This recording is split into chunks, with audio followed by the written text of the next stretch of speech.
শীতকালীন সময়ে বাবা মা হয়তো শিশুদেরকে একটু প্রয়োজনের থেকে বেশি যত্ন করেন, আর সেই ক্ষেত্রে তারা অনেকটা ভুলও করে থাকেন।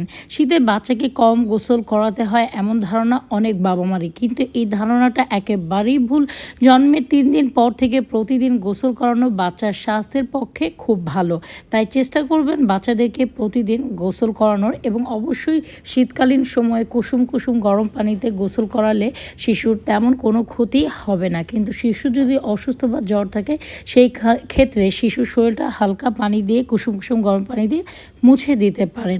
এছাড়াও দেখা গিয়েছে যে বাচ্চার গায়ে সাবান দিলে ঠান্ডা লাগে, এটি প্রচলিত কথা, বাট এটি কোনোভাবেই সত্য কথা নয়। ঠান্ডা সর্দিতে বাচ্চার নাকে তেল দিলে ঠান্ডা কমে যায়।